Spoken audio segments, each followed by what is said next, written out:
नमस्कार, आप देख रहे हैं इंडियन न्यूज नेटवर्क। खबरें रफ्तार से मैं आप सभी दर्शकों का हार्दिक स्वागत है।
आज साई भंडारा का प्रोग्राम रखा गया और साई भंडारा में असगर अली जी मॉडल एक्टर आए हैं, क्या कहना चाहेंगे?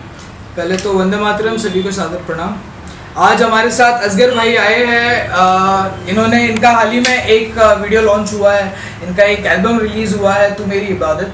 ये उसके एक्टर हैं। हमारे साथ में अर्श भाई है, ये इनके सिंगर हैं। इनके स्ट्रगल के बारे में तो खैर मैं आपको बताऊंगा। मैं आज खुशी का दिन है हमारे लिए। देखिए, आज ये हमारे साथ में असगर भाई बैठे हैं। इनकी एज ही विल बी बिटवीन 28 to 35। जब ऐसे लोगों को हम देखते हैं, एक युवा पीढ़ी जब आगे जा रही है खुद के स्ट्रेंथ के ऊपर, तो लोगों के अंदर एक ऐसा मैसेज जाता है करके कि यार, if he can do it, I can do it. It's not about your age, it's not about what kind of background you come from. Struggle हर किसी के लाइफ में होता है।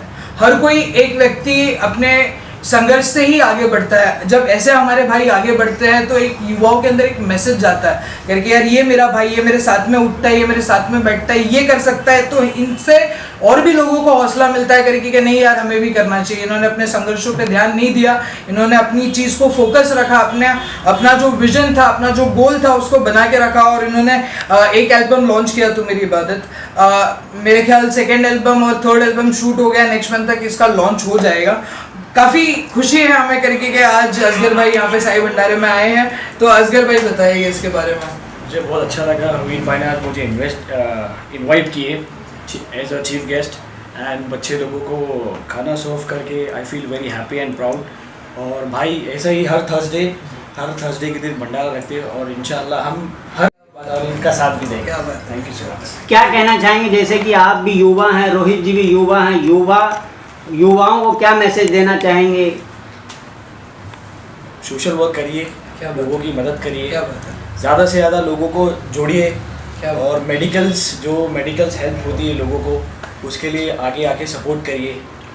और बहुत जल्द हम ASK फाउंडेशन के साथ सोशल वर्क स्टार्ट करने वाले हैं रोहित भाई के साथ। जैसा कि आज नवरात्रि का पहला दिन है, क्या कहना चाहेंगे उसके बारे में? नवरात्रि आज स्टार्ट भी पहला दिन है, नवरात्रि का दिन है तो बहुत अच्छा एक सेलिब्रेशन लोग सेलिब्रेट करते हैं नवरात्रि। और अभी तो कोविड का टाइम है, फिर भी लोग देखते हैं कैसा। अर्श भाई, आपको अर्श भाई का क्या कहना चाहेंगे? अर्श जी, आप रोहित जी के क्या कहना चाहेंगे? सबसे पहले तो ये बहुत ही अच्छा इनिशिएटिव है, क्योंकि हर जुमेरात बोल रहा हूँ, हर थर्सडे के दिन जिसको जुमेरात समझ आता है उनके लिए हर थर्सडे के दिन एक साई भंडारा रखते हैं यहाँ पे, वो विच इज़ अमेजिंग। जो बच्चे होते हैं उनको खाना खिलाना, और जो बच्चे जिनको नहीं मिलता है वो जो खाना चाहते हैं, सबसे पहली बात तो बच्चों की पसंद से बनाया जाता है, वो बहुत ही मायने रखता है। और आज के इस ज़माने में, कोविड के ज़माने में, लोगों को खाना वाकई में बहुत कम लोगों को अपने पसंद का खाना नसीब हो रहा है। तो ये बहुत ही कमाल का इनिशिएटिव है और रोहित भाई इसको हर थर्सडे करते हैं, तो बहुत अच्छी बात है। मुझे बहुत अच्छा लगा यहाँ पर एज अ गेस्ट आकर सर्व कर कर, this was my first experience because as a celebrity हम लोग गेस्ट जाते हैं, लेकिन ऐसे सोशल कॉज के लिए बहुत कम ऐसे मौके मिलते हैं कि बच्चों को खाना, हमें दिल से सुकून ऐसा नसीब फील होता है कि हाँ हमने कुछ ऐसा किया आज। क्या बात है, बहुत ही अच्छा लगा। क्या बात थैंक यू। आज आप यहाँ रोहित जी के साई भंडारे में आए हैं। पहली बार तो मैं रोहित को बहुत धन्यवाद करना चाहता हूँ कि उन्होंने हमें ये मौका दिया आके इन बच्चों को सर्व करने का। और यहाँ पे भंडारे की सबसे मुझे तो लगता है पूरे मुंबई में या पूरे इंडिया में आज तक मैंने कभी देखा नहीं है कि बच्चों के पसंद का खाना बनता है। बच्चों को जो चाहिए, जो उनकी इच्छा है उसके प्रमाण खाना बनता है। ये मुझे देख के बहुत अच्छा, सुन के बहुत अच्छा लगा। सब जगह जाता हूँ, मैं भी बैंड्रा में रहता हूँ, मेरे यहाँ पे भी रोज हर थर्सडे को भंडारा होता है, वहाँ पे खिचड़ी बनती है। मैंने देखा है वेस्ट करते हैं, मगर रोहित भाई के यहाँ पे सबसे यूनिक चीज़ मैंने आज देखी है कि उनके पसंद का खाना चाइनीज तक के मिलता है भंडारे के अंदर बच्चे को। ये बहुत उनकी जो चेहरे की स्माइल होती है, जैसे मैंने अभी देखा कि बच्चे बहुत चाव से और खुशी से आके उनके चेहरे पर जो मुस्कुराहट थी वो रोहित भाई के लिए थी, रोहित भाई की वजह से थी। और मैं इनके लिए, उनके बच्चों की तरफ से मैं उनको थैंक यू बोलना चाहता हूँ कि मुझे आज यहाँ आने का मौका दिया रोहित भाई ने, और बहुत धन्यवाद। और इन फ्यूचर हम रोहित भाई के साथ मिलके मेडिकल कैंप के बारे में डिस्कस कर रहे हैं। बहुत जल्द हम ये प्रोसेस लेके यहाँ पे आएंगे। और सेफ रहिए कोविड में, और रोहित भाई को जुड़िए और सपोर्ट कीजिए। Thank you. Only focusing on only education. Okay. It's also focusing on Sports. sports, definitely, because there are, in India especially, you know, and in Mumbai, people don't support women for sports. Yes, So totally. that is one of the things what we are pushing. Okay. So we started.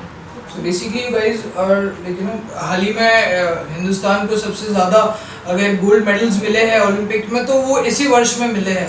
And you guys basically हमने देखा है कि बहुत के ऊपर काम करते हैं, whether it will be medical or whether it will be sports or something else, या तो फिर अगर सिर्फ लेडीज के लिए होता है या फिर बच्चों के लिए होता है, but these people they are actually doing for the kids, underprivileged kids, for the orphan kids, और इन्होंने स्पोर्ट्स के ऊपर ध्यान दिया है, एजुकेशन के ऊपर ध्यान दिया है। So that is something which we are seeing for the first time, you know, कि such foundations they are coming out and they are helping those kind of people जिनके mom dad अभी, ऐसा शायद ही कोई होगा और वो खुशनसीब होगा जिसने किसी अपने परिचित को कोविड में खोया नहीं होगा। आज या तो वो बदनसीब है जिसने अपने घर परिवार के किसी को कोविड में खोया है, या तो फिर कोई ऐसे व्यक्ति है जिसने अपने किसी ना किसी परिचित को, किसी दोस्त को, किसी के दोस्त के भाई को, उसकी माँ को खोते हुए देखा है। और जब वो बच्चों के पास, एक तो कोविड इतने साल से काम धंधा नहीं है, लोगों की कमर टूटी हुई है और उनके पास पैसे नहीं है माता पिता के पास, और अगर बच्चे ऑर्फन है तो वो जाएंगे कहाँ? तो ऐसे में अगर कोई एनजीओ भारत के ऊपर भी ध्यान देता है, लड़कों के ऊपर, लड़कियों के ऊपर, अंडर प्रिविलेज्ड के ऊपर, ये अपने आप में बहुत बड़ी बात है। And I think like you know and these people are looking forward to work for the medical as well. ये बता रहे थे कि सिटी स्कैन हो गया और बाकी चीज़ें हैं उसके ऊपर काम करेंगे। तो एक महिला है, एक मैं आपको बताऊँ कि मैं आता हूँ हिंदू धर्म के अंदर, हमारे अंदर औरतों को हमेशा से बड़ा माना गया। अगर आप देखोगे माँ दुर्गा को डिफेंस दिया है, ठीक है, माँ सरस्वती को एजुकेशन दिया है, माँ लक्ष्मी को फाइनेंस दिया है। तो जितनी भी स्ट्रॉन्ग पोर्टफोलियो है हमने हमेशा से औरतों को दिया। और आज फाउंडेशन की ये चेयरपर्सन है ma'am, and she is a women. और औरत से ज़्यादा अच्छा तकलीफ कोई नहीं जान सकता। जैक मा ने बोला था कि अगर if you want your company to grow at least 50% वहाँ पे वुमेन्स एम्प्लॉय होनी चाहिए, क्योंकि वो जो उनके कस्टमर्स है उनका पेन समझ के उनको अच्छे तरीके से सॉल्व कर सकते। तो जब हम कोई ऐसी औरत देखते हैं जो एक पावरफुल पोजीशन के लोगों के लिए काम करने जाती है तो काफ़ी खुशी होती है और ऐसा उम्मीद करते हैं करके कि यहाँ से लोगों की बहुत अच्छे तरीके से मदद होगी। बात की बहुत से बच्चों का, जैसे मैडम भी बोल रही थी कि बहुत से बच्चों का एजुकेशन ख़त्म हो गया क्योंकि उसके बाप माँ के पास में इतने पैसे नहीं है जो स्कूल की फीस अदा कर सके। हाँ, उसके लिए मैम काम कर रही हैं। आप भी एक सोशल वर्कर भी हैं, आप भी कर रहे हैं, उसके लिए क्या कहना चाहेंगे? देखिए, हम तो एक बहुत छोटे से सोशल वर्कर हैं। हमारे पास तो कोशिश रहती है कहीं ना कहीं से कोई ना कोई तरीके से काम करे, बट हमारा कोई एनजीओ नहीं है। तो जब हमारे साथ ऐसे लोग आते हैं, आज मेरे को मैम से असगर भाई ने मिलाया, आज मेरी असगर भाई से बात हो रही थी, तो असगर भाई ने मुझे बोला करके कि there is a person in my known, okay, she is doing such kind of work and let's work with her, let's do something good for the society, for the people. और एजुकेशन एक ऐसी चीज़ है भाई साहब करके कि आपकी school की फीस अगर महीने की 200 रुपये होगी ना, तो आपकी क्लासेस की फीस 2000 होगी महीने की। बच्चों की बुक्स उनकी महीने की फीस से ज़्यादा महंगे होते हैं, और अगर वहाँ पे टीचर्स बराबर पढ़ाते नहीं हैं तो वो पैसा वैसे भी वेस्ट जाता है। तो ये वो चीज़ अगर हम पढ़ेगा इंडिया तभी तो बढ़ेगा इंडिया। अगर इन्होंने उन लोगों के लिए आवाज़ उठाई है जिन्होंने अपनों को खो दिया, या फिर वो पैसों की वजह से काम पे नहीं जा पा रहे हैं और पढ़ाई नहीं कर पा रहे हैं, अगर ये उन लोगों के सहारा बनते हैं तो मेरे को ऐसा लगता है कि आने वाले कुछ वक्त में इनको देख के और भी महिलाएं और भी युवा इनसे प्रेरित होकर जुड़ेंगे और इस तरीके का काम करेंगे। और ये हमारे ऑफिस पे आए, असगर भाई इनको लेके आए, ये हमारे लिए इससे बड़ी खुशी की बात नहीं हो सकती कि ये नोबल कॉज अगर कोई करने वाला व्यक्ति हमारे ऑफिस पे आता है तो इससे हमारा भी अभिमान बढ़ता है, हमें भी इनसे सीखने मिलता है। ये काफ़ी खुशी की बात है। एक आखिरी सवाल है, जैसा अगर जिस तरीके से आप लोग काम कर रहे हैं कि युवा हैं, युवाओं को मतलब अगर युवा वर्ग आगे आता है तो समाज में बदलाव आता है, तो युवाओं को क्या मैसेज देना चाहेंगे? देखिए, मैं बहुत छोटा हूँ युवा को मैसेज देने के लिए, लेकिन हाँ, एक युवा के तौर पे अगर आप मुझसे पूछते हो तो मैं आपको कहूँ करके कि ये युवा देश है। हिंदुस्तान एक युवा देश है और युवा पीढ़ी ने जब जब कलम उठाया है तब तब हिंदुस्तान बदला है। अगर हिंदुस्तान को हाल फिलहाल में कोई गढ़ सकता है तो वो युवा गढ़ सकता है। युवा के अंदर ताकत है, युवा के अंदर जोश है। अगर हमें बड़ों का होश मिले, अगर हमें उनका एक्सपीरियंस मिले तो आज हिंदुस्तान को पूरी दुनिया में सुपर पावर बनने से कोई नहीं रोक सकता। युवाओं को बाहर आना चाहिए, अपने सोशल लाइफ से निकल के कुछ लोगों की मदद करनी चाहिए। अगर कहीं पे वो जा रहे हैं तो लेट्स डू समथिंग कि कुछ क्रिएटिव हो, कि किसी की कोई मदद हो सके। अगर एक युवा डिसाइड कर ले let's we have to do something like that, तो मेरे को लगता है कि will achieve the goal of being a super power in the whole world. आज लोग यूएसए को सलाम करते हैं, कुछ सालों बाद में हिंदुस्तान को करेंगे। इस मकाम तक आने के लिए एज ए सिंगर आप हो, कितना स्ट्रगल करना पड़ता है? सर, स्ट्रगल का ऐसा है कि हर एक आर्टिस्ट की अपनी एक जर्नी होती है। Like I had started my journey from reality shows. I belong from a musical family. तो मेरे फादर एक वेल नोन वायलिनिस्ट हैं जो सालों से म्यूजिशियन है इंडस्ट्री में। बट एक म्यूजिशियन और एक सिंगर में थोड़ा सा एक डिफरेंस होता है, क्योंकि म्यूजिशियन जो होता है उसकी पर शो की और महीने की इनकम एक अलग होती है, एक सिंगर की एक अलग होती है। सो मैं एक मिडिल क्लास फैमिली से पला बड़ा एक सिंगर शुरू से मेरा ऐसे ही था, और मैंने मेरे फादर साहब से तालीम ली संगीत की। फिर उसके बाद मैंने रियलिटी शोज़ में पार्टिसिपेट करना शुरू किया। तो जब मैं उस वक्त पार्टिसिपेट करता था, सारेगामापा 2009 में था मैं, आई वॉज विथ प्रीतम दा, एंड देन 2012 वापस मैं सारेगामापा में आया। मैं वॉइस ऑफ मुंबई का विनर हूँ 2009 का। मैं उस वक्त वॉइस ऑफ मुंबई का विनर बना था। तो इस तरीके से मेरी रियलिटी शो की ऐसी जर्नी शुरू हुई। फिर मैं इंडियन आइडल सीज़न 9 में आया।